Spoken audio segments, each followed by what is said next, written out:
18 अध्याय हम लोग निकालेंगे।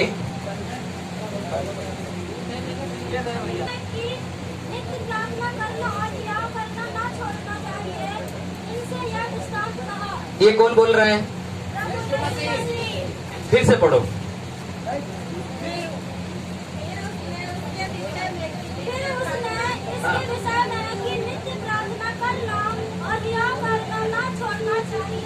नित्य क्या करना चाहिए? जोर से बोलो, क्या करना चाहिए? ये कौन आज्ञा दे रहा है? प्रभु यीशु मसीह कह रहा है नित्य हमेशा निरंतर क्या करना चाहिए? हमें प्रार्थना करना चाहिए और हियाव हिम्मत नहीं छोड़ना चाहिए। निरंतर हमें प्रार्थना करना चाहिए। हालेलुया। अच्छा, हम दूसरे शब्द में बोलेंगे कि प्रार्थना का मतलब क्या है, प्रार्थना का अर्थ क्या है, प्रार्थना क्या है, क्या प्रार्थना करना चाहिए। जब तक आप प्रार्थना के बारे में नहीं जानोगे तो भैया पास्टर जी बोल रहे थे प्रार्थना करने के लिए, उनको ज्यादा आता है, हमको तो आता ही नहीं है, क्या मैं प्रार्थना करूं, है ना। अगर आज हमारे बीच में कोई पहली बार भाई बहन आया है तो पास्टर जी सिखा रहे थे प्रार्थना करना चाहिए, सब बोल रहे थे प्रार्थना। क्या है प्रार्थना? प्रार्थना का अर्थ क्या है, प्रार्थना का मतलब क्या है? कोई जन बोले जैसे लेडीज नंबर 1 पे जाती है। हमारे भाई हम लोग देखो अंग्रेजी में 6 अक्षर बन गया है, ज्यादा बोल दिया गया। अरे यार क्यों हम क्यों क्या पूछा मैंने? नहीं अभी मैंने क्या पूछा? से बातचीत करना और हम बात करते तो परमेश्वर से मेल मिलाप होता। आप लोग भी तो कुछ बताओ भाई। मनोज नवरासी बीबीसी हालेलुया। आप लोग बताओ भाई। प्रार्थना का मतलब है प्रभु से मांगना। क्या नाम है? अनिल अमित जी पास्टर। प्रार्थना करना प्रभु से बातचीत करना। गुड्डू भाई, पारस भैया, सुरेश भाई, अरे कुछ तो बोलो। अगर आप लोग हार गए तो फिर इसकी लाज रखो यार। आप लोग बहन लोग बताओ। आपको हंसा के सिखाना है, बताना है, क्योंकि आज आपको प्रभु के साथ संबंध करना है, प्रभु के साथ आपको जुड़ना है। आमीन आमीन। और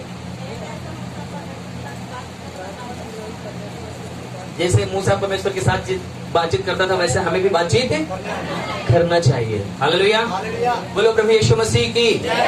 मैं ये जो भी पूछ रहा हूँ पता है मेरे लिए, इसमें हो सकता है बहुत से भाई बहन सब कुछ समझते जानते हैं, पर बहुत से लोग हैं आते हैं उनको प्रार्थना का शब्द पता है पर प्रार्थना का अर्थ नहीं पता है। प्रार्थना कैसे करना चाहिए, प्रार्थना क्या है, प्रार्थना का मतलब क्या है, कोई पता नहीं है। सिर्फ एक ही चीज उनको बताया जाता है, प्रार्थना में सिर्फ मांगना है। क्या? सिर्फ मांगना है। प्रार्थना करने का मतलब है सिर्फ प्रभु हमारे पास ये चीज नहीं है, प्रभु हमारे पास वो चीज नहीं है, प्रभु हमको ये चाहिए, प्रभु हमको वो चाहिए। हमको यही चीज सिखाया गया, यही बताया गया। बहन आप प्रभु से प्रार्थना करो आपको ये सही हो जाएगा, बहन आप प्रभु से प्रार्थना करो आपको ये मिल जाएगा। सिर्फ हमें यही चीज बताया गया है, यही चीज सिखाया गया। हालेलुया। बोलो प्रभु यीशु मसीह की। अगर हम आप उत्पत्ति किताब में जाते हैं तो वहाँ पर परमेश्वर अपने बच्चों से एक गहरा संबंध रखता है, एक गहरा रिश्ता रखता है। ठंडे के समय परमेश्वर स्वयं प्रभु मतलब क्या नाम है, परमेश्वर पिता स्वयं आदम और हवा के पास क्या करता था? आता था। क्या करने के लिए? बातचीत करने के लिए, है ना, बातचीत करने के लिए आता था। क्या आदम और हवा को जब अदन की वाटिका में रखा था तो आदम और हवा ने मांगा था क्या? उसको जो आवश्यकता थी, जो जरूरत थी, सब कुछ परमेश्वर पिता ने दे दिया था, पर उनको मांगने जांचने के लिए नहीं। परमेश्वर पिता स्वयं आता था उनसे बातचीत करने के लिए। कैसे हो, क्या हो रहा है ना। पूरी रीत से परमेश्वर पिता आकर उनसे बातचीत करता था। यहाँ पर उत्पत्ति किताब में जब हम आप देखते हैं तो वहाँ पर सारी बातों को लिखा हुआ है कि परमेश्वर ठंडे के समय आता था, आदम और हवा से क्या करता था? बातचीत करता था। हालेलुया। बोलो प्रभु यीशु मसीह की। मैं बताऊं आज आपको हो सकता है नींद आएगी। पता है क्यों? क्योंकि शैतान नहीं चाहता कि आप प्रभु के साथ एक अच्छा रिश्ता बनाओ। जिस समय प्रभु यीशु मसीह आपके जीवन में आ जाएगा शैतान का काम क्या होगा? समाप्त होगा। शैतान टूट जाएगा, शैतान हार जाएगा। आमीन। और आपको नहीं चाहता कि उस टॉपिक पे आप जाएं, उसके बारे में चर्चा करें, उसको समझें, उसको जानें। हालेलुया।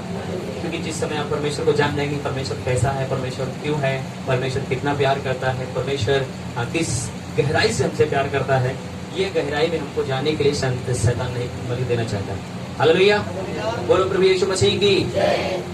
आज मैं आपको क्या नाम है बताना चाहता हूँ कि हमारा आपका जो प्रभु जो परमेश्वर पिता है, जब इफिसियों 6:18 जब हम निकालेंगे तो वहां पर मैं प्रार्थना के विषय में कुछ बातचीत करूंगा।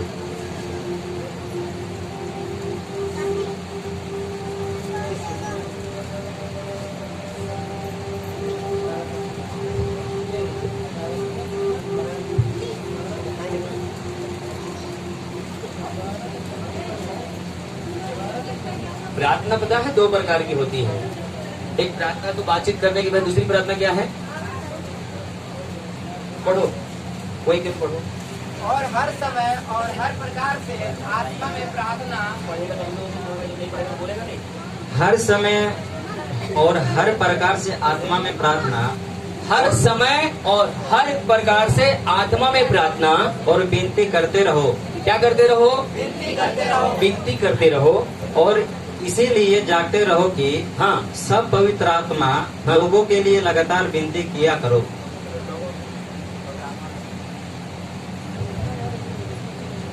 अभी 2 प्रकार की आत्मा मतलब वो प्रार्थना है। एक तो पहली चीज क्या है? बातचीत करना। दूसरी चीज आत्मा में प्रार्थना करना। अभी आत्मा में प्रार्थना वो लोग नहीं कर सकते जो पवित्र आत्मा को नहीं पाया है। हालेलुया, बोलो प्रभु यीशु मसीह की। ध्यान रखना, जब आप परमेश्वर के समीप जाते हैं, परमेश्वर के करीब आप जाते हैं, तो आपके जीवन में उतना बड़ा चैलेंज आना शुरू हो जाता है। जैसे जैसे आप शत्रु के करीब जाते हैं, जैसे जैसे आप, अगर एक हिसाब से अगर मैं आपको बोलूं, अगर आप किसी ऊंचाई पे चढ़ते हो, कोई गाड़ी अगर मतलब कि बराबर पे जाती है तो कैसे जाती है? कोई आवाज करती है ज्यादा। जब ऊंचाई पे चढ़ने लगती है क्या करती है? उसको ताकत लगता है ना, करके चढ़ती है। कई बार बैटरी रेस के हम लोग आगे तो कैसे कैसे बेचारा चढ़ता है। या हम लोग भी साइकिल चढ़ाते हैं, मोटरसाइकिल चढ़ाते हैं, तो ऊंचाई पे चढ़ते तो कैसे चढ़ते हैं? ताकत लगता है ना, उसकी आवाज बदल जाती है। हालेलुया, मेरे प्रिय, जब हम आप परमेश्वर के साथ जब प्रार्थना करना शुरू करेंगे तो हमारे आपके जीवन में पता है, पहली चीज जब हम आप प्रार्थना करते हैं तो पहले हमारा आपका परमेश्वर के साथ जब संबंध होता है तो शैतान का सारा जो अधिकार है, तमाम चीज का जो अटैक है वो टूटना शुरू होता है ना। पता है, जब आप आत्मा में होना शुरू होते हो तब आपकी लड़ाई आत्मा से होना शुरू हो जाती है, सेनाओं से शुरू हो जाती है, दुष्ट आत्माओं से शुरू हो जाती है। तब आप साधारण नहीं रह जाते। आप पता कैसे हो जाते हैं? असाधारण।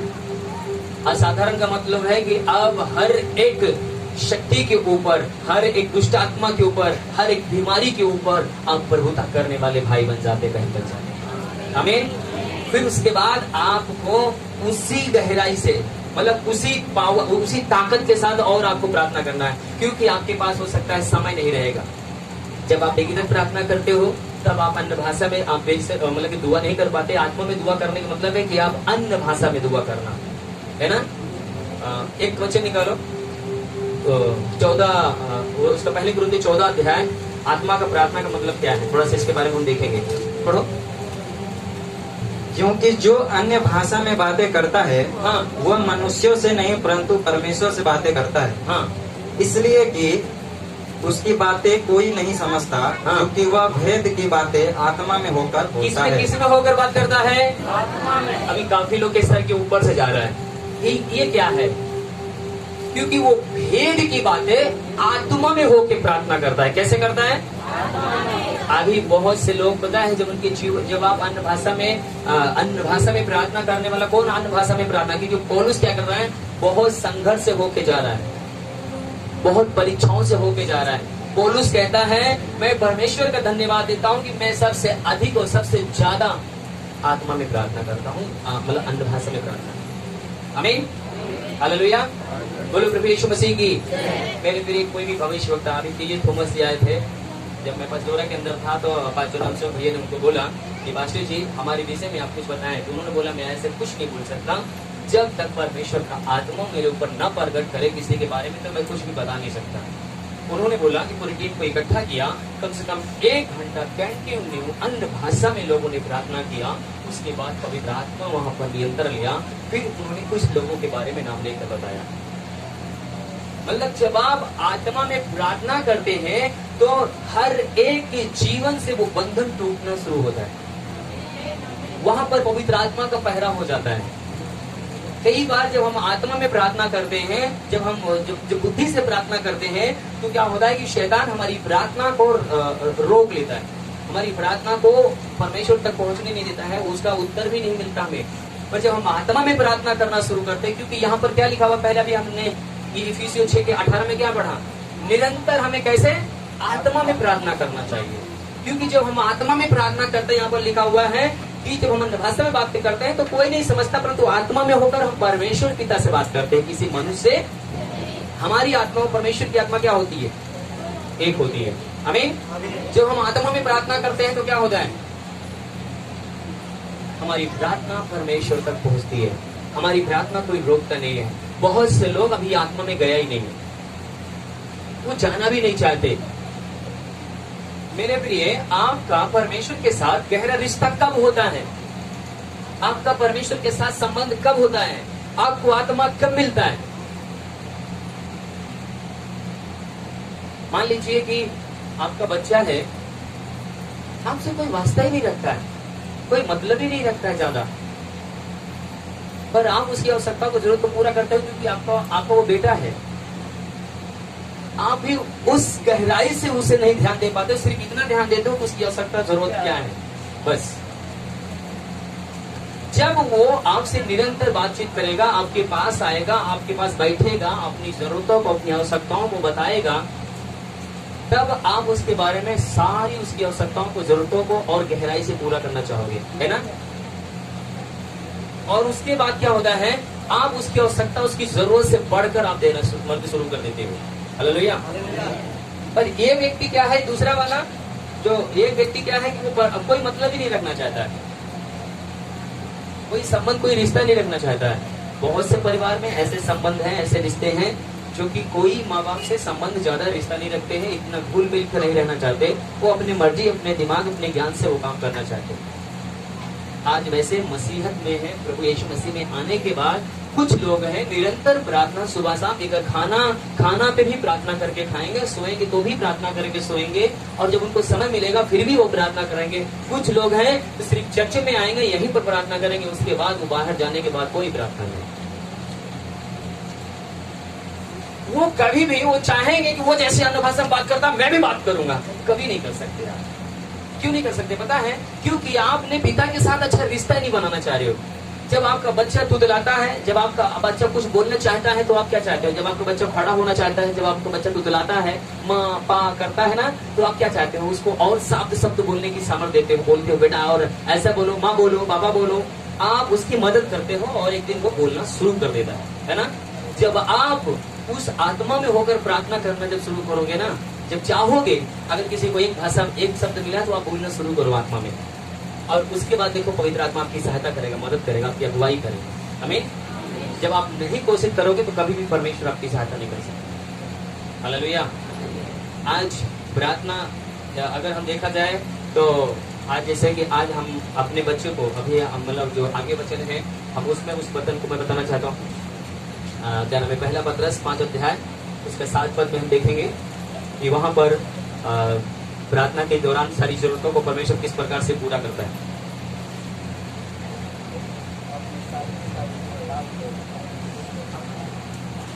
पांच अध्याय उसके 7 पद पढ़िए। अपनी सारी चिंता उसी पर डाल दो, हाँ, क्योंकि उसको तुम्हारा ध्यान है। हाँ, क्या है, जब अपनी चिंताओं को, अपनी सारी जो भी आवश्यकता जरूरत है, जब अपनी सारी चिंताओं को जब परमेश्वर के ऊपर आप डालते हो तो वो आपके बारे में क्या रखता है, ध्यान रखता है। आमीन। कुछ लोग क्या करते हैं, इस बात को क्या मतलब किस प्रकार से समझते हैं, हम तो प्रभु यीशु मसीह में आ गए हैं, बाइबल में लिखा हुआ है कि अपनी सारी चिंताएं प्रभु के ऊपर हम डाल देते हैं और उसके बाद क्या है, हम अपने काम में मस्त हो जाते हैं। तो क्या वो आपकी चिंताओं को, तो ठीक है, आप अपनी चिंताओं को दे रहे हो, अच्छी बात है, पर क्या अपने परमेश्वर के साथ आपने अच्छा संबंध रख रहे हो कि नहीं रख रहे हो, क्या उससे बातचीत कर रहे हो कि नहीं कर रहे हो।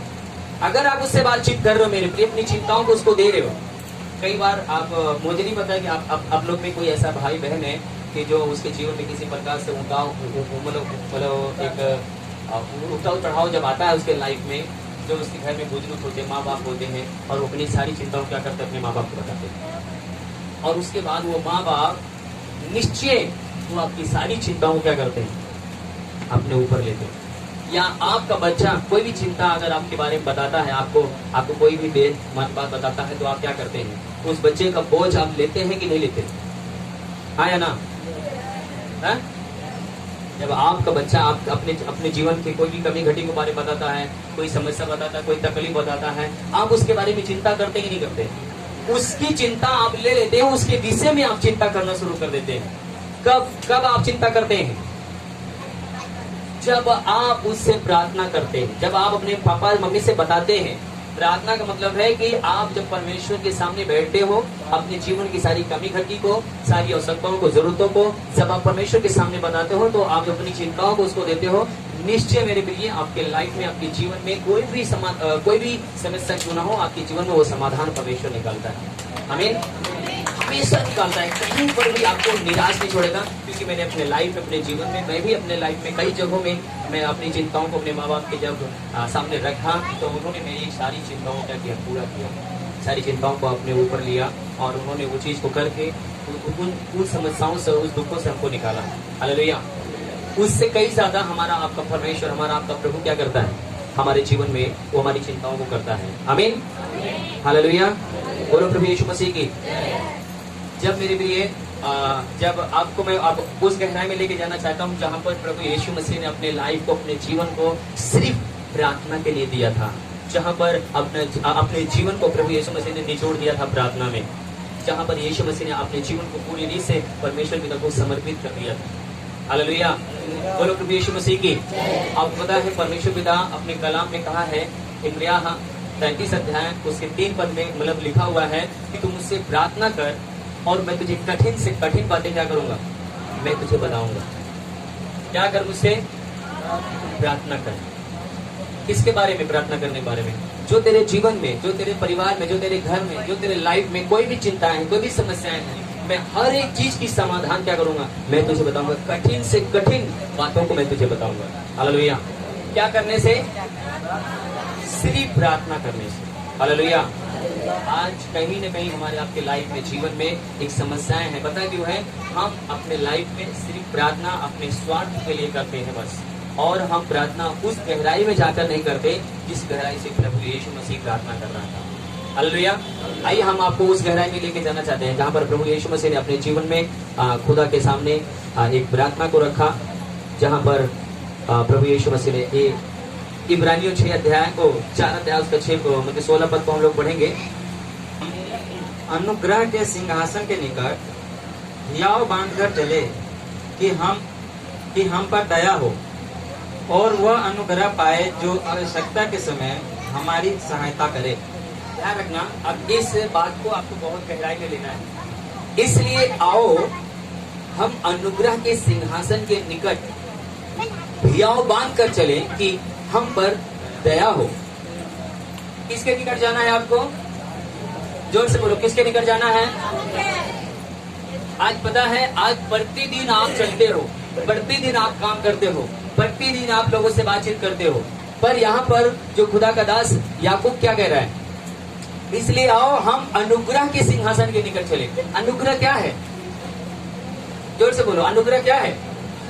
संतोष?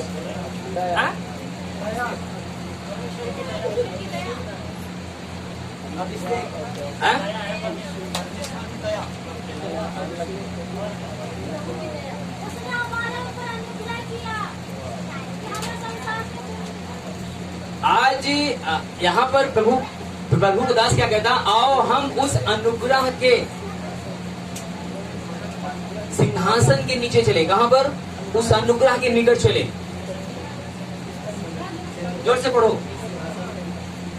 इसलिए आओ हम अनुग्रह के सिंहासन के निकट हियाव बांध कर चले। क्या बांध कर? हियाव बांध कर चले कि हम पर दया हो, हम पर दया हो। आज आज आज हमको आपको किस चीज की जरूरत है? सब जन के लिए एक दया की जरूरत है। जब हम अनुग्रह के सिंहासन के निकट जाएंगे तब हम पर दया होगी।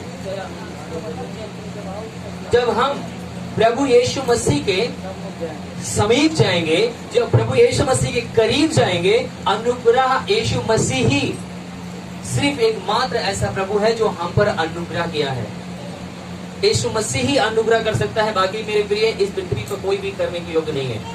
परमेश्वर पिता ने यीशु मसीह को भेजा, वो हम पर अनुग्रह किया, और हम जब यीशु मसीह के समीप जाएंगे, आज पता है हम आप पता है किसके समीप जा रहे हैं? आज बहने भाई, हम आप किसके समीप जा रहे हैं? परमेश्वर की दया के समीप जा रहे हैं या उसके खिलाफ हम जा रहे हैं?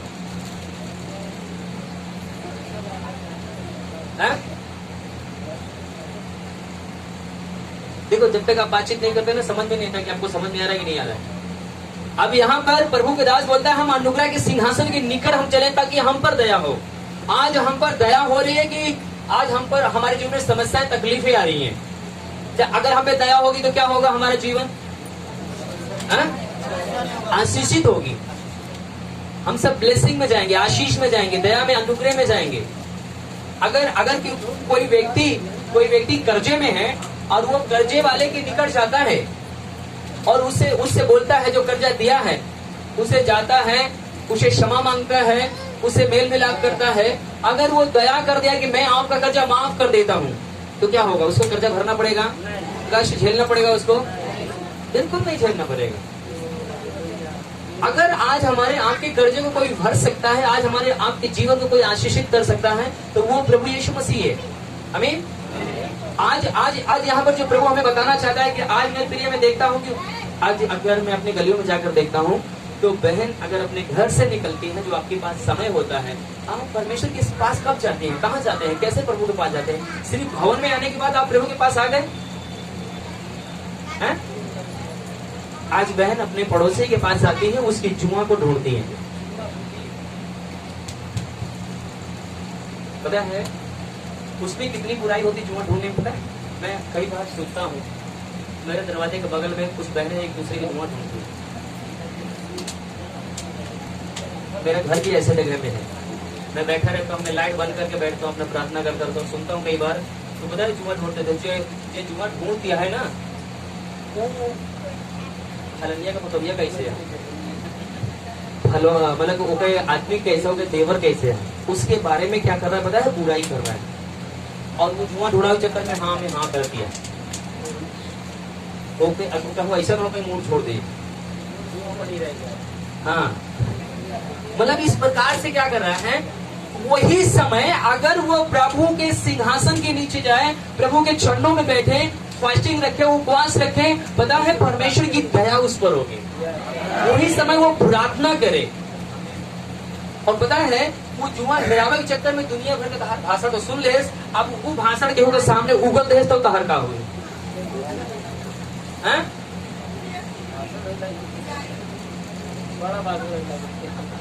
इसमें आपका अभिषेक, आपकी आशीष कहाँ है?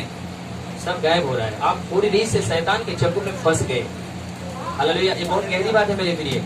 यहाँ पर परमेश्वर का दास क्या बोल रहा है? आओ हम अनुग्रह के सिंहासन के निकट जाएं। सिर्फ चर्च में आने के बाद ही आप परमेश्वर के पास नहीं आ रहे मेरे प्रिय। आप प्रतिदिन पूरा हफ्ता अपने घर में रहते हैं, संडे को आप यहाँ पर आते हैं, प्रतिदिन आप परमेश्वर के सिंहासन के नीचे रह सकते हैं। प्रतिदिन उस अनुग्रह के पास आप बैठकर उसकी आराधना कर सकते हैं। तब आपके ऊपर दया होगी, आपके ऊपर आशीष आएगी, आपके बच्चों के ऊपर आशीष आएगी। हालेलुया। आज हमारे को आपको पता है किसी दिन समय मिल जाती है, मुझे बोलने में कई बार हंसी आ जाती, शर्म आ जाती है कि हमारे नौजवान भाई लोग भी इधर उधर भाग जाता है, पार्क में चले जाता है ना, ताश खेलने लगता है, पता नहीं क्या क्या करने लगता है। उस समय आप पता क्या कर रहे हैं? आप परमेश्वर के अनुग्रह के सिंहासन के नीचे नहीं जा रहे, दया के नीचे नहीं जा रहे, आप परमेश्वर के विरोध में खड़े हो रहे हैं। अब परमेश्वर के आशीष को लात मार रहे, ठुकरा रहे। हालेलुया। मैं आपको बताऊं, आप कैलेंडर देखो, किस दिन छुट्टी हमें मिल रही है, साल में कितनी छुट्टियां हैं जो हम अपने परिवार के साथ या अपने पास्टर के साथ या अपनी कलीसिया के साथ बैठकर उस परमेश्वर की आराधना करेंगे, उसकी प्रशंसा करेंगे, उससे प्रार्थना करेंगे।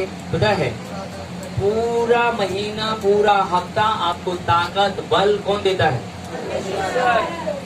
अगर एक महीने में एक बार दो बार जो समय मिलती है, अगर हम परमेश्वर के लिए अगर समय निकालते हैं, हम पूरा दिन मत निकालो मेरे प्रिय, ज्यादा नहीं 2-3 घंटा निकाल दो, 2 घंटा निकाल दो, पता है आप उसके अनुग्रह के सिंहासन के निकट जा रहे हैं, आप पर दया की जाए।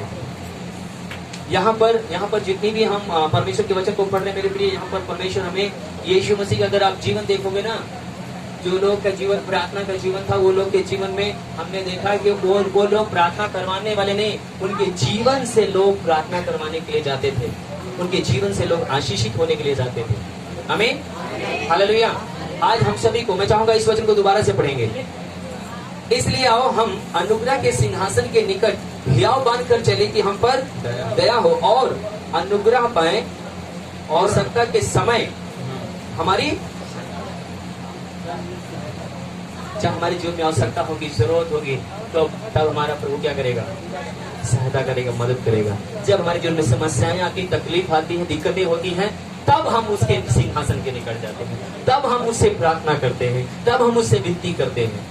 हालेलुया। अगर आप वही जो परमेश्वर का दास आत्मा के भाव में, जो प्रार्थना के भाव में जो बात हमें सिखा रहा है, बहुत बहुत अद्भुत चीज हमें सिखा रहा है कि हमें उस परमेश्वर के सिंहासन के निकट जाने की जरूरत है। आज कितने लोग पड़ोसी की जीवन ढूंढ रहे हैं, और नहीं तो सबसे बड़ा पता है, ये काला भूत है। ये हर एक के जीवन में, चाहे पास्टर हो या विश्वासी हो, हर एक के जीवन को दबा के रखा हुआ है। इससे भी निकलने की हमें आपको जरूरत है। आमीन, हालेलुया। बोलो प्रभु यीशु मसीह की। आइए हम एक वचन और निकालेंगे हम लोग जल्दी से।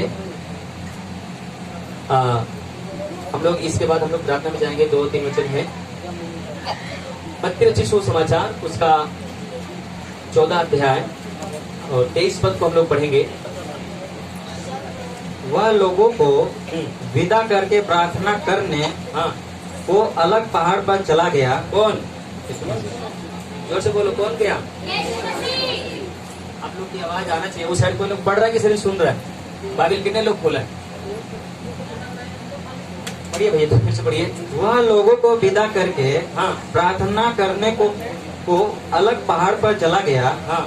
और सांझ को वह अकेला था, मतलब वहाँ अकेला था। ध्यान रखना, यीशु मसीह के साथ कितनी बहुत सारी भीड़ थी, वो सबको क्या कर दिया?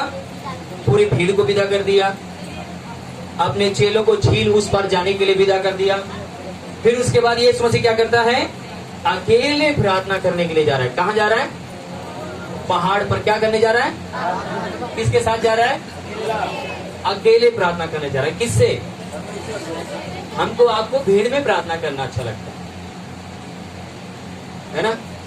कई बार हम इतने मगन हो जाते, खड़े रहते इधर इधर, देखो वो सामने वाला कितना यार महान आदमी है, कितना अच्छा प्रार्थना कर रहा है, उसको होश ही नहीं है, इधर प्रार्थना करना शुरू कर दिया है ना? कुछ लोग तो देखकर भी आंख बंद कर पूरा एकदम। पर प्रभु यहाँ पर जो हमें सिखाना चाहता है, बताना चाहता है कि प्रभु यीशु मसीह आपके हमारे जीवन से चाहता है कि जो हमारे पास समय मिलता है, वो समय सिर्फ अपने प्रभु को, एक जैसा कि अगर हम आत्मा में देखा जाए मेरे प्रिय, तो हमारा पति और पत्नी का एक ऐसा रिश्ता है, एक ऐसा संबंध है कि दुनिया के साथ हम चाहे जैसे रहें, पर हम अपने पति पत्नी के साथ जो अपने मन की हृदय की बातें हैं सबसे नहीं बोलते हैं। पति पत्नी अपने हर एक के जीवन में, हर एक के लाइफ में अपने हृदय की बात अपनी पत्नी को बोलता है, या पत्नी अपने पति से बोलती है ना?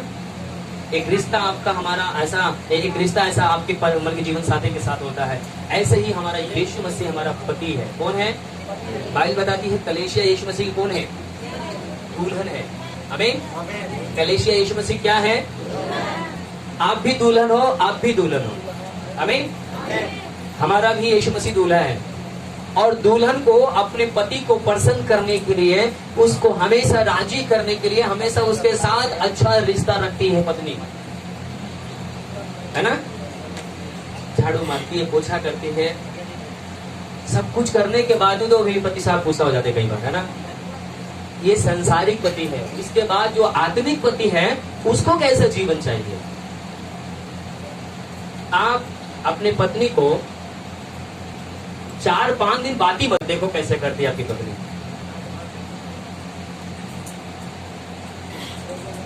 अपने पत्नी से 4-5 दिन बात मत करना है क्या?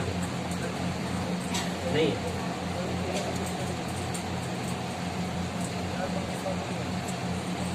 ना बात कर क्या हुई? कहाँ बात दिया है? बहुत भाव चढ़ गया है। कहाँ जात है आजकल? हाँ, बहुत सारा बातें, बहुत सारी बुराइयां क्या हो जाएंगी अगर पत्नी 4 दिन अगर पति से न बोले। आजकल तो दिमाग सही नहीं रखा है ना, बहुत सारी बातें उत्पन्न हो जाएंगी। पता है, सोचिए जो हमारा पति यीशु है, हम उससे महीना महीना नहीं बात करते। अगर आपका पति आपसे बात नहीं करता, पत्नी आपसे बात नहीं करती, आपको गुस्सा होता है, दुख होता है। और कई बार अगर पत्नी अगर आपको तकलीफ देती है तो पति कहता है ठीक है तो हम देखा, है ना। उसके बाद क्या करते हैं, उसके जीवन में बहुत सारी आवश्यकताएं हैं, जरूरतें हैं। तो भाई एक दूसरे का संबंध है और एक दूसरे के साथ मतलब अच्छा से रिश्ता के बराबर कर लेता है, सही कर लेता है ना। ध्यान रखना, वो हमें सांस देता है, वो हमें ताकत देता है, वो हमें बल देता है, वो हमें बुद्धि देता है। अगर वो हमसे गुस्सा हो जाए तब क्या करोगे? हैं? यीशु मसीह ये जो सामर्थ का काम किया, कैसे काम किया यीशु मसीह ने? कैसे उसके जीवन में सारी आंसी से बह रही थी? ये यहाँ पर इस प्रार्थना के बारे में आज जो बातचीत हो रही है, आपको हमारा, मैं ये नहीं बोलना चाहता कि आप मेरे से 2 घंटा या 3 घंटा फोन पे बातचीत करो तब आपको सामर्थ मिलेगी। कभी नहीं मिलेगी सामर्थ आपको। मैं हो सकता है आपका दिमाग खा जाऊंगा या आप मेरा दिमाग खा जाएंगे, दोनों का विषय खराब हो जाएगा। अगर वही समय आप प्रभु के चरणों में बैठे और प्रभु से बातचीत करें, प्रार्थना करें, और आप कुछ नहीं, आपके पास पता है, प्रभु को धन्यवाद हो कि मैं गया था, 20 रुपए का एक किताब प्रभु ने दिया भजन के लिए, ठीक है। इस भजन को आप उसके साथ 2-3 भजन गाएं, स्तुति करें, प्रशंसा करें, बड़ाई करें उस प्रभु यीशु मसीह की। उसके बाद वचन को पढ़ें और देखो आपको आत्मा में कितना शांति मिलती, कितना आनंद मिलता है, कितना आपको आनंद मिले, कितनी खुशियां मिलेंगी, कितनी आप आशीष को महसूस करने पाओगे। आमीन, हालेलुया, बोलो प्रभु यीशु मसीह की। अगर आप यहाँ पर जब इस वचन को पढ़कर आप अपने जीवन में मनन करो कि यीशु मसीह ने वहां पर क्या काम किया, बहुत बड़ा बड़ा काम किया। काम करने के बाद सारी भीड़ को विदा कर दिया, चेलों को भी विदा कर दिया, और क्या किया, अकेले जाके प्रार्थना कर रहा है। कितने लोग अभी अकेले प्रार्थना करते हैं? हाथ उठाएं। बहुत अच्छी बात है। अकेले कितने देर तक प्रार्थना करते हैं? मान के चलो अगर हम कहें तो अकेले में प्रार्थना करना। जो मीटिंग में 4 बजे जुड़ते हो, ठीक है, कोई खास उससे प्रभाव नहीं, मैं आपको ये भी बता दूं। पर जिस दिन व्यक्तिगत प्रार्थना करना शुरू करोगे, अलग से उसका प्रभाव अलग पड़ेगा। आप कभी भी चर्च में मांगने वाला नहीं, मेरे सर में दर्द है, अगर आप प्रार्थना ले रहे हो ना फिर भी मांग रहे हो, बोलेंगे पास्टर जी आप क्या बोल रहे हैं, मैं आपसे प्रार्थना ना कराऊं क्या? प्रार्थना करवाओ, प्रार्थना करूंगा, पर आपको सर दर्द, कमर दर्द, पेट दर्द की जब दुआ कराते हो तो मुझे बड़ा दुख होता है कि ये संबंध सही नहीं है क्या प्रभु के साथ। हालेलुया, बोलो प्रभु यीशु मसीह की। हमारे आपके जीवन में एक दूसरे के लिए प्रार्थना करने के लिए प्रभु ने खड़ा किया है, पर मेरा जो मेन मकसद है आपका जीवन में क्या बताना चाहता हूँ, क्या सिखाना चाहता हूँ, यहाँ पर यीशु मसीह अपने आप को अलग किया, प्रभु के साथ बैठा, प्रार्थना किया, उसके बाद वो जाकर पानी पे चला। जहां पर भी यीशु मसीह प्रार्थना किया है और प्रार्थना करने के बाद जब आया है तब उसके जीवन में क्या हुआ है, बड़े बड़े काम हुआ है। आमीन। यहाँ पर हम उसके वचन को देख पाते हैं। लूका रचित सुसमाचार 1 अध्याय को देखेंगे हम लोग, तो सबको देखेंगे। सॉरी मरकुस है, गलती हो गया। आने से बहुत पहले, कितना, कब जोर से बोलो, कब? सुबेरे, बोला सुबेरे, तड़के, बिल्कुल सुबरेहीन, भोर को। भोर कितने बजे बोलते? मेरा घर पता है गली में है, मेरा कमरा जो घर है ना गली में है।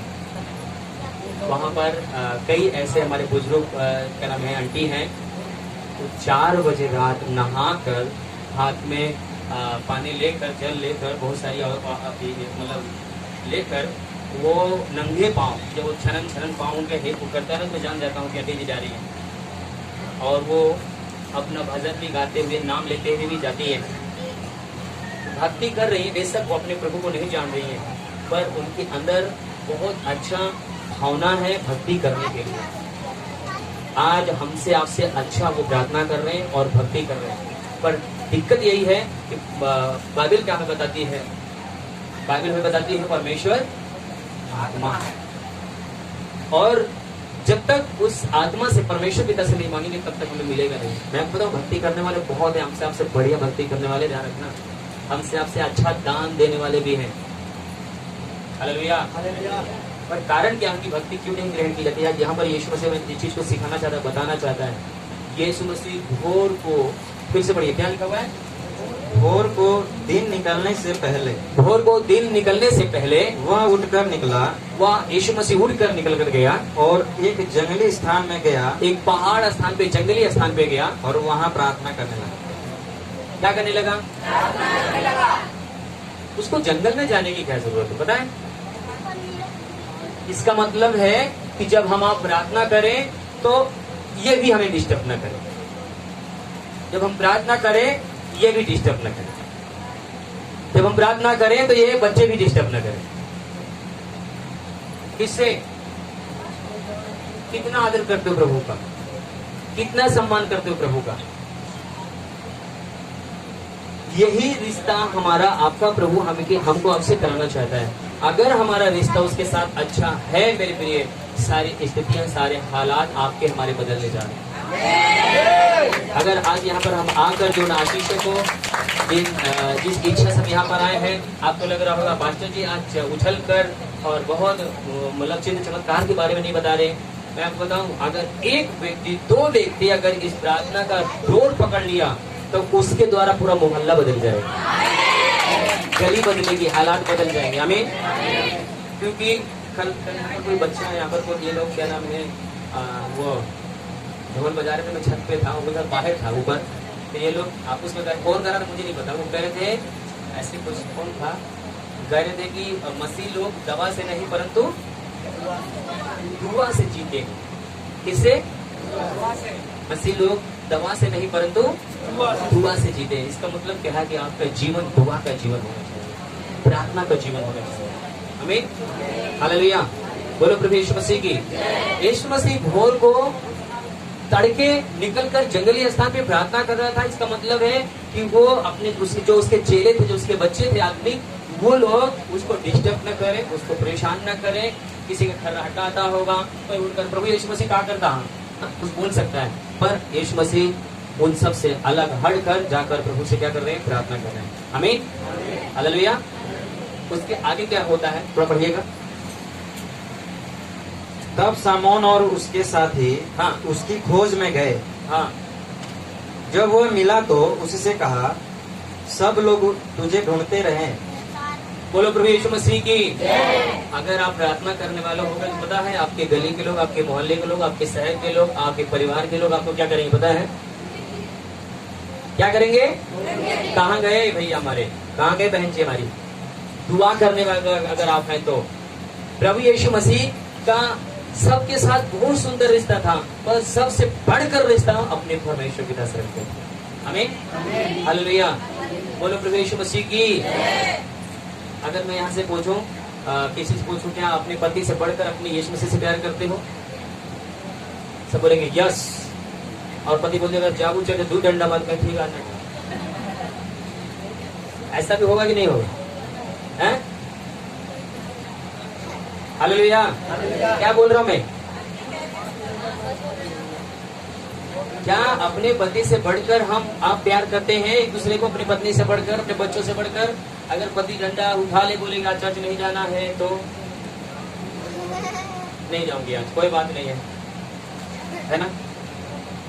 यहाँ पर आपका प्रेम दिखाई देता है, यहाँ पर हमारा आपका रिश्ता दिखाई देता है। कई बार क्या होता है कि आप बहुत प्रार्थना करते हैं, बहुत दुआ करते हैं और आपका पति चिल्ला दिया, मुझे प्रार्थना ही प्रार्थना लगता है, मुझे खाना देना है पहले, खाना बनाना पहले। पता है प्रभु सबको तो जानता ही यहाँ, ठीक है, प्रभु सबको देखा था, जानता था, और वही आए यहाँ बहन बिगड़े लगी ही, सब कुछ छोड़कर अपने बस पति जीव का। पर बताया उस पति का सांस किसने दिया है, उस पति का जीवन कौन संभाल रहा है? सिर्फ वही परमेश्वर है। हमें अगर आप केरला के हमारे जो परमेश्वर के दास दासी हैं, केरला के हमारे जो परमेश्वर के दास दासी हैं, अगर उनके जीवन को आप देखोगे जिस दिन, अपने जीवन को बदल दोगे। आमीन। मैं एक बार डॉक्टर मनोज जेकब और उनकी पत्नी आंटी जी दोनों लोग उपवास बैठे हुए थे प्रार्थना में, और मैं वहां पर गया तो उन्होंने मुझे बोला बेटा यहाँ पर बैठ जाओ। मैं एक साइड में बैठ गया और अंकल जी 60 साल की उम्र के हैं, ऐसे घुटने में कम से कम 1.5 घंटा वो प्रार्थना कर रहे। आंटी जी के पैर में कुछ दिक्कत है, वो घुटने में नहीं थी, वो प्रार्थना कर रहे। उसके बाद बोले बेटा ये मरकुस वाली किताब जो है ना पूरा खत्म कर दो जल्दी से। मैंने कहा प्रभु इतना जल्दी परीक्षा खत्म कर देंगे? बोले नहीं, इसको पूरा खत्म कर देना, ठीक है अभी, फिर उसके बाद अभी हम लोग प्रार्थना करेंगे, जल्दी से खत्म करना है इसको पढ़कर। मैंने कहा पूरी किताब पढ़ना है क्या? अपने मन में मेरे सोचना है पूरी किताब पढ़ना है। आप उनका प्रार्थना, और वो बोल भी रहे थे मैं प्रभु से दुआ करता हूँ कि प्रभु कोई ऐसा रिश्तेदार, कोई ऐसा भाई, कोई ऐसा हमारे प्रभु आपके हमारे बीच में कोई ऐसा व्यक्ति ना आ जाए जिसके द्वारा हमारी प्रार्थना भंग हो जाए या प्रार्थना में रुकावट आ जाए। कोई व्यक्ति ना आए प्रभु, मैं ऐसा प्रार्थना चाहती हूँ। मैं आज जो उपवास रखी हूँ, मैं और मेरा पूरा परिवार सिर्फ आपकी आराधना करेंगे, कोई हमारे घर पर रिश्तेदार भी ना आए। पता है ऐसी प्रार्थना हो करके मोबाइल स्विच ऑफ करके, मोबाइल साइलेंट करके प्रार्थना करते हैं। हालेलुया।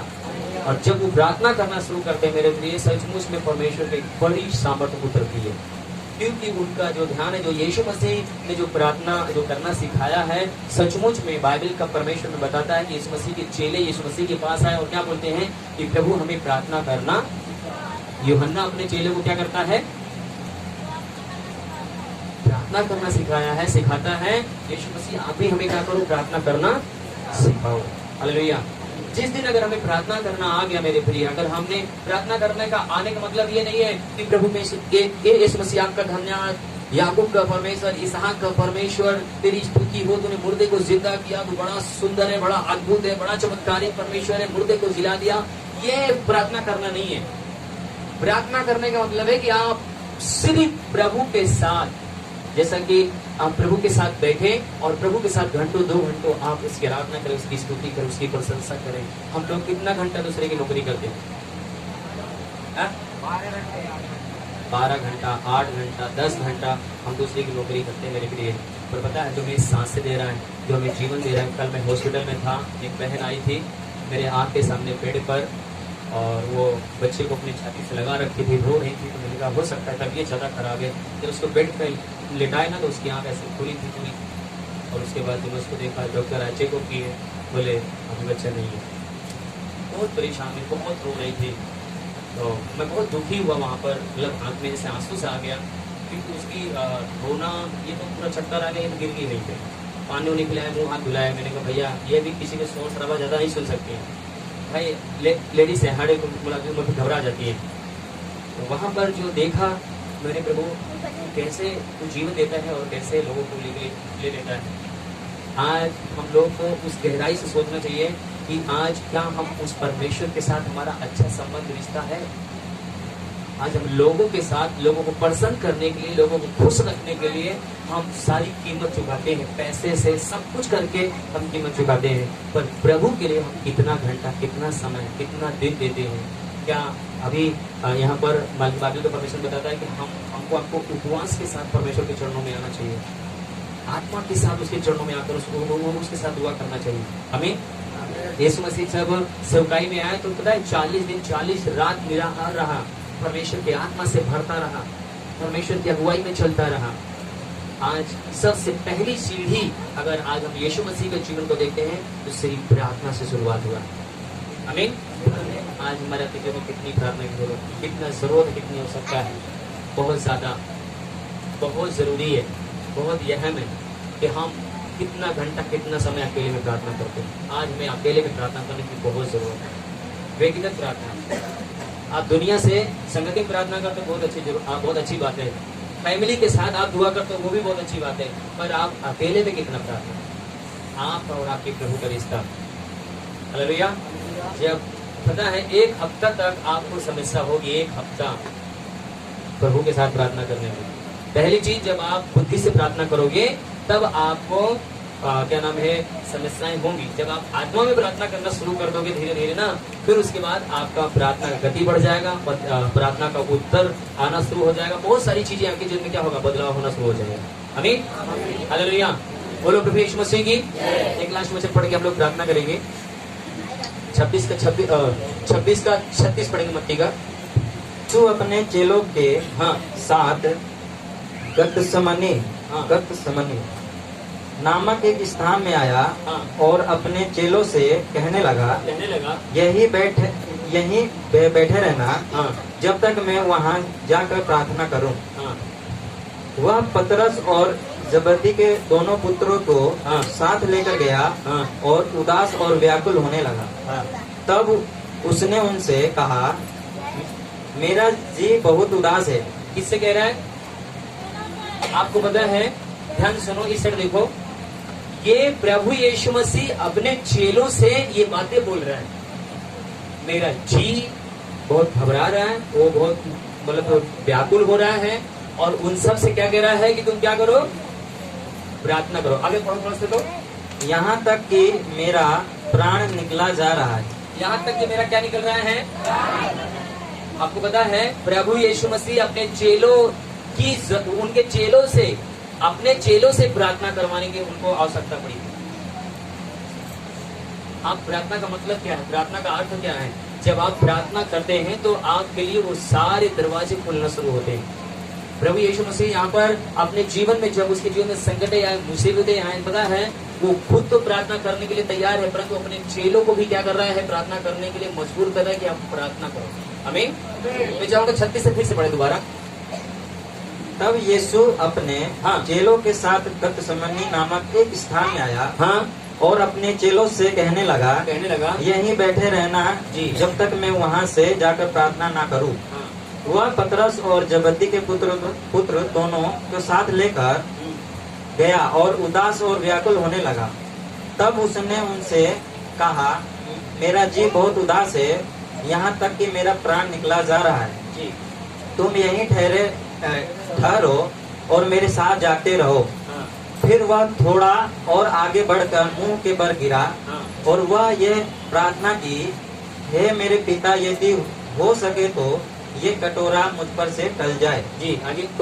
तो भी जैसा मैं चाहता हूँ वैसा नहीं, परंतु जैसा तू चाहता है वैसा ही हो। जी। फिर उसने चेलों के पास आकर उन्हें सोते पाया और पतरस से कहा, क्या तुम मेरे साथ एक घड़ी भी जाग ना सके? जागते रहो और प्रार्थना करते रहो कि तुम परीक्षा में ना पड़ो। आत्मा तो तैयार है परंतु शरीर दुर्बल है। हालेलुया।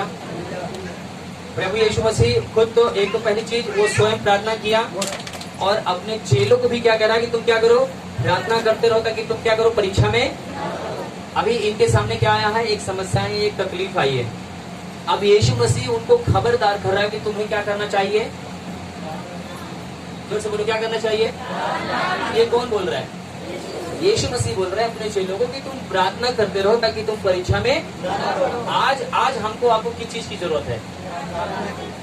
अगर आप सिर्फ एक दूसरे की प्रार्थना पे अगर आप निर्भर हैं, तो पता है अपने जीवन का कोई भी फैसला कर लेंगे तो आप उसमें कंफ्यूजन में रहेंगे और कभी भी एक अच्छा डिसीजन आप नहीं ले सकते। कब आप एक अच्छा फैसला नहीं ले सकते? जब आप एक प्रार्थना करने वाले नहीं है, जब आप एक दुआ करने वाले नहीं है, जब आप एक प्रार्थना करने वाले नहीं है। पता है ये जितने लोग प्रार्थना नहीं कर रहे थे, जितने लोग सो रहे थे, इसी में लिखा हुआ है कि उसमें कुछ ऐसे थे जो अपने कपड़े छोड़कर नंगे बदन क्या किए, वो उस मंडली से भाग निकले थे। कौन लोग? जो लोग प्रार्थना नहीं कर रहे थे। आज यहाँ पर पास्टर आपको चिल्लाता है, बताता है। यहाँ पर मैं आपको चाहता था कोई भी कहानी लेकर आपके लिए मैं बता सकता था कि प्रभु यीशु मसीह आपको चंगा करेगा, दुआ करेगा। पता है अगर मैं चंगाई के लिए प्रचार करता हूँ, फिर भी कुछ लोग आते हैं, क्या कहते हैं? पास्टर खाली चंगाई के बारे में प्रचार करें। भाई कोई बीमार आया है तो उसको जरूरत क्या है ना? और कोई पाप में है, अगर पाप के बारे में प्रचार करो, बस खाली पाप के बारे में बताओ। भाई साहब दोष लगाने वाले 36 हैं, पर कोई भी परमेश्वर के साथ आपका रिश्ता जोड़ने के लिए नहीं चाहता। हालेलुया। अगर पाप से हम निकलते हैं तो परमेश्वर के साथ अच्छा रिश्ता होता है। जब हम चंगाई को पाते हैं तभी हमारा जीवन परमेश्वर के साथ जुड़ता है। क्योंकि जो कोई व्यक्ति अगर आता है उसके जीवन में क्या जरूरत है? भाई चंगाई की जरूरत है। उसके जीवन में समस्याएं, तकलीफें हैं। जब उसकी तकलीफें, उसकी समस्याएं जब दूर होती है तो क्या होता है पता है? वो प्रभु के करीब आता है, परमेश्वर से प्रार्थना करता है, दुआ करता है। यहाँ पर हम जितने लोग आए, क्या हम लोग को चंगाई की जरूरत थी कि नहीं? चंगाई के लिए तभी तो हम प्रभु के पास आए ना। हालेलुया। हो सकता है हमारे जीवन में गुनाह भी रहा होगा, पाप भी रहा होगा, प्रभु यीशु मसीह ने कहीं न कहीं परमेश्वर के वचन हमसे छुआ हमारे जीवन को, और हम लोग सफी हुए, आशीषित हुए, चंगाई को प्राप्त किए हैं। आमीन। हालेलुया। और यहाँ पर आज यीशु मसीह हम लोग को क्या बताना चाहता है कि आज हमारा आपका जो जीवन हो वो परमेश्वर के साथ एक अच्छा संबंध बिताने के लिए उसके एक संबंध उसके साथ ऐसा रखें कि आपका और आपका परमेश्वर का एक अकेले की प्रार्थना होना चाहिए। आमीन।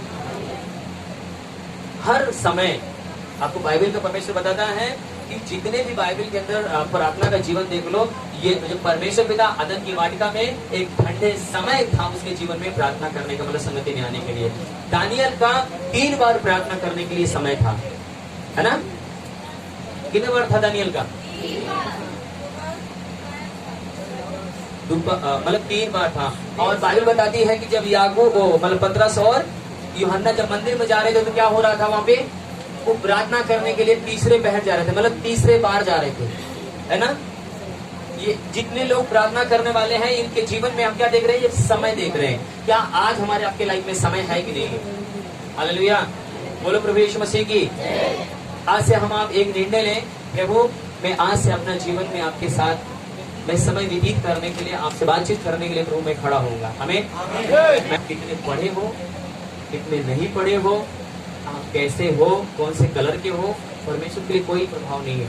आपका बच्चा नाटा है, गोरा है, काला है, या पढ़ा है या नहीं पढ़ा है, कैसा भी है, जब आपको माँ करके पुकारता है, आपको पिता करके पुकारता है, जो भी कुछ आपसे आवश्यकता जरूरत पड़ती मांगता है, वो कैसे तुतला के क्यों ना बोलता हो, वो सही से बोलता क्यों ना हो, सही से बोल क्यों ना पाता हो, पर आप उसकी आवश्यकताओं को पूरा करने के लिए आप चाहते हैं। चाहते कि नहीं चाहते? ऐसे ही आपका परमेश्वर, जब आप उसके साथ एक अच्छा संबंध, एक रिश्ता बनाओगे तब। मेरे प्रिय, इससे पहले हम अन्य जाति, हम परमेश्वर को नहीं जानते थे। अगर आप प्रभु यीशु मसीह में सचमुच में आ चुके हो, प्रभु को अपने उद्धार करता, मुक्तिदाता करके स्वीकार कर चुके हो, यीशु मसीह को अब अपने जीवन में अगर आपने ला लिया, तो बाइबल का परमेश्वर आपसे बोलता है तुम एक नई सृष्टि हो। क्या हो? नई सृष्टि का मतलब क्या है कि अब आपका पुराना जीवन क्या हो गया? अब आप किसके साथ जुड़ गए? अब आपको किसके समान जीवन जीना है? यीशु मसीह कैसे प्रार्थना करता था? भोर को प्रार्थना करता था।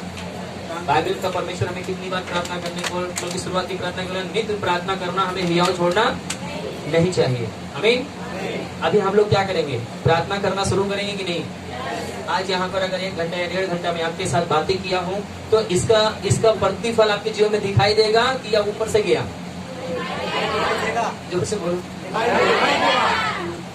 मैं जब यहाँ पर आऊँ आप सोते हुए मिलोगे कि जागते हुए मिलोगे? रात में आए तो कुछ लोग सोते हुए मिले थे, ठंडे बाइबल का पन्ना पलट रहे बस 2-4 लोग। हालेलुया। अगर सचमुच में अगर आप अपने परमेश्वर के साथ एक रिश्ता बना लिए तो आपका जीवन पे, आपके चेहरे पे एक लाइट दिखाई देगी, एक चमक दिखाई देगा। अगर आप प्रार्थना का जीवन नहीं है तो साफ दिखाई देगा कि आप कितना पानी में हैं। हालेलुया। सिर्फ दूसरे के ऊपर आप भरोसा रखेंगे और कोई फायदा नहीं है दूसरे के ऊपर भरोसा रखने के बाद। है कोई भरोसा? हालेलुया। जितना कमाओगे उतना ही आप अपने जीवन में मेंटेन करोगे। अब आपके हाथ में है कितना आप परमेश्वर के साथ एक अच्छा संबंध, रिश्ता बनाकर आप अपने जीवन में आशीष प्राप्त कर सकते हो। आइए हम चाहूंगा आपके लिए प्रार्थना करो। इस बात को आप गहराई के साथ प्रभु के साथ, आज प्रभु की उपस्थिति में आप बोलो कि प्रभु जो भी आपके समय है, कितने बार आपके पास समय मुझे नहीं पता। आइए हम